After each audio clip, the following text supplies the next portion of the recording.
자, 곧바로 본론으로 들어가 보죠. 오늘 우리가 파헤쳐볼 주제는요. 우리와 너무나도 달라서 마치 외계 생명체를 연구하는 것과 다름없는 아주 기상천외한 생물, 바로 문어입니다. 이 생명체가 도대체 얼마나 신비롭고 복잡한지 그 놀라운 지능의 비밀을 지금부터 하나하나 뜯어보는 해설의 시간을 가져보겠습니다. 준비되셨죠? 이 동물들이 얼마나 복잡한지 단번에 감이 오게 해드리는 숫자가 하나 있습니다. 지금 보시는 5억, 이 어마어마한 숫자 말이죠. 일반적인 문어는 무려 5억 개의 뉴런을 가지고 있어요. 이게 어느 정도냐면요. 개나 앵무새 같은 고등 척추동물하고 맞먹는 인지 능력을 가졌다는 뜻입니다. 달팽이 같은 일반 무척추동물 뉴런이 고작 2만 개 정도인 걸 생각하면 진짜 말도 안 되게 높은 수치인 거죠. 그런데 여기서 진짜 재미있는 건요. 이 뉴런들이 어떻게 분포되어 있느냐 하는 겁니다. 우리 인간은 뇌에 신경만이 꽉 모여 있잖아요.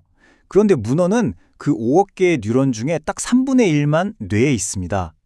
아니 그럼 나머지는 어디 있냐고요? 나머지 3분의 2는 8개의 다리 전체에 넓게 퍼져 있어요. 그러니까 우리와는 아예 처음부터 설계 자체가 완전히 다른 신경 구조를 가진 셈이죠. 사실 이게 왜 이러냐면요. 진화의 역사를 보면 알 수 있습니다. 인간과 문어의 공통주상 무려 6억 년 전의 단순한 편형동물로 거슬러 올라가거든요. 척추동물의 조상이 등장한 게 3억 2천만 년 전이고 문어의 조상이 보호용 껍데기를 잃어버린 게 1억 4천만 년 전인데 이 두 생물은 그보다 훨씬 까마득한 옛날에 이미 각자의 길을 가기 시작한 겁니다. 정말 아득하죠? 방금 말씀드린 1억 4천만 년 전의 사건을 잠깐 짚고 넘어갈게요. 문어의 조상이 단단한 껍데기를 잃어버린 건 진화 역사상 그야말로 엄청난 도박이었습니다. 껍데기를 버린 덕분에 자기 눈알보다 조금이라도 큰 틈새면 어디든 스르륵 빠져나가는 엄청난 민첩성을 얻게 되었죠. 하지만 동시에 치명적인 문제가 생깁니다. 굶주린 포식자가 득실거리는 바다에서 갑옷 하나 없이 맨몸으로 살아남아야 하는 그런 궁극의 취약성을 떠안게 된 거예요. 살기 위해서 무언가 엄청난 진화적 도약이 필요했던 겁니다. 자, 그럼 이 약점을 어떻게 극복했을까요? 바로 여기서 그 유명한 위장술이 등장합니다. 바위든 다시마든 산호든 완벽하게 흉내낼 수 있는 아주 정교한 다층적 피부 시스템을 진화시킨 건데요. 원리를 볼까요? 1단계로 색소가 찬 풍선 같은 색소포가 확 부풀어 오르고 2단계와 3단계에서는 반사세포들이 금속성 색조나 주변의 빛을 그대로 반사해냅니다. 거기에 마지막으로 유두상 돌기라는 걸 써서 피부의 3차원 질감, 그러니까 오돌토돌한 느낌까지 실시간으로 싹 바꿔버리는 거죠. 근데 여기서 우리가 진짜 주목해야 할 건 따로 있습니다. 바로 속도예요. 단 200m초. 문어가 주변을 싹 스캔하고 자기 모습을 완전히 바꾸는 데 걸리는 시간이 고작 200m초입니다. 여러분이 눈을 깜빡이는 딱 그 속도죠. 동물계를 통틀어 이렇게 역동적이고 빠른 위장 능력을 가진 생물은 없습니다. 실제로 어떤 연구에서는 문어가 1시간 동안 무려 177변이나 모습을 바꾸는 걸 관찰하기도 했으니까요. 진짜 대단하지 않나요? 그럼 도대체 어떻게 이렇게 눈 깜짝할 새에 변하는 게 가능할까요? 보통 카멜레온같이 색을 바꾸는 동물들은 호르몬으로 이걸 조절하거든요. 호르몬이 온몸에 퍼지려면 최소 20초는 걸립니다. 그런데 문어는 아까 말씀드린 그 거대한 신경망으로 위장술을 신경학적으로 통제합니다. 그러니까 우리가 숨을 쉬거나 눈을 깜빡이는 것처럼 뇌를 거치고 자시고 할 것도 없이 거의 즉각적이고 무의식적인 반사작용으로 위장을 켜고 끄는 거예요. 여기서 제가 진짜 충격적인 사실 하나 더 알려드릴까요? 두종류 대부분이요, 사실 거의 생맹입니다. 아니, 색도 못 보면서 어떻게 그렇게 주변 색을 찰떡같이 맞춰서 위장하냐고요? 2015년에 과학자들이 엄청난 걸 발견했는데요.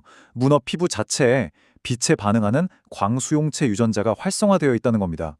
쉽게 말해서 눈으로 보고 뇌로 생각하는 게 아니라 피부 자체가 주변 빛을 감지하고 세포 모양을 바꾼다는 거죠. 온몸의 피부로 주변을 본다고 해도 과언이 아닌 겁니다. 자, 아까 제가 뉴런의 대다수가 8개 다리에 쫙 흩어져 있다고 했던 거 기억하시죠? 이 분산된 신경망 덕분에 문어 다리들은 말 그대로 스스로 생각할 줄 압니다. 이게 어느 정도냐면 본체에서 잘려나간 다리가 1시간이 지나도 자극에 꿈틀거리며 반응할 정도예요. 심지어 다리에 달린 빨판 하나하나가 수집한 정보를 중앙뇌로 보내지도 않고 자기들끼리 알아서 정보를 처리하고 결정을 냅니다. 정말 하나의 몸에 9개의 뇌가 있는 거나 마찬가지죠. 상황이 이렇다 보니 신체 구조나 뇌가 돌아가는 방식이 우리랑 너무 다르잖아요? 그래서 과학자들이 인간한테 쓰는 지능 테스트를 문어한테 똑같이 쓸 수가 없는 겁니다. 대신에 지능을 판단하는 핵심 기준들을 보여주는지 유심히 관찰할 수밖에 없죠. 이를테면 추상적 사고, 문제 해결 능력, 학습과 기억 형성, 그리고 미래를 계획하는 능력 같은 것들 말이죠. 그런데 문어는 이 기준들을 너무나도 가뿐하게 통과해버립니다. 완벽한 예시가 바로 코코넛을 다루는 문어인데요. 이 녀석은 숨을 곳 하나 없는 횡한 해저를 기억할 때 나중에 숨을 곳으로 쓰려고 무거운 코코넛 껍데기 두 쪽을 낑낑대며 일부러 들고 다닙니다. 이건 복합적 도구 사용에 진짜 엄청나게 희귀한 사례거든요. 눈앞에 닥친 위험에만 반응하는 게 아니라 과거의 기억을 바탕으로 미래를 계획한다는 걸 완벽하게 보여주는 거죠. 이런 모습들만 봐도 문어가 얼마나 똑똑하고 깊은 인지 능력을 가졌는지 알 수 있습니다. 제니퍼 매더 교수가 남긴 아주 기가 막힌 표현이 있는데요. 마치 물건을 다 뜯어보고 분해해버리는 5살짜리 꼬마애들처럼 극도로 탐구적입니다. 딱 이렇습니다. 문어는 그저 오늘 하루 살아남기 급급한 생물이 아니라 타고난 호기심으로 끊임없이 주변을 탐색하고 정보를 스펀지처럼 쫙쫙 빨아들이는 천부적인 문제 해결사라는 겁니다. 그리고 여러분, 이 넘치는 호기심이 심지어 놀이로까지 이어집니다. 보통 놀이라는 건 생존이랑 상관없이 마음의 여유가 있을 때나 하는 거라 포유류나 지능이 높은 동물의 전유물로 여겨졌잖아요. 그런데 연구진이 수조안을 가만히 보니까 문어가 둥둥 떠다니는 빈 약통에 물을 뿜어서 튕겨내면서 놀고 있는 거예요. 그걸 무려 21번이나 반복했습니다. 진짜 순전히 지루해서 시작한 바닷속 버전 공튀기기 놀이였던 겁니다. 귀엽지 않나요? 자, 집중해주세요. 이게 오늘 이 해설에서 우리가 얻어가야 할 가장 핵심적인 포인트입니다. 아주 오랫동안 과학계에서는요, 고도로 발달한 지능이라는 게 보통 무리 생활을 하고 사회적 유대를 맺으면서 진화한다고 믿어왔습니다. 이걸 사회적 지능 가설이라고 하는데요. 근데 문어는 어떤가요? 철저히 고립돼서 평생을 혼자 살잖아요. 무리도 서열도 없습니다. 그러니까 문어의 존재 자체가 기존의 믿음을 완전히 박살내는 겁니다.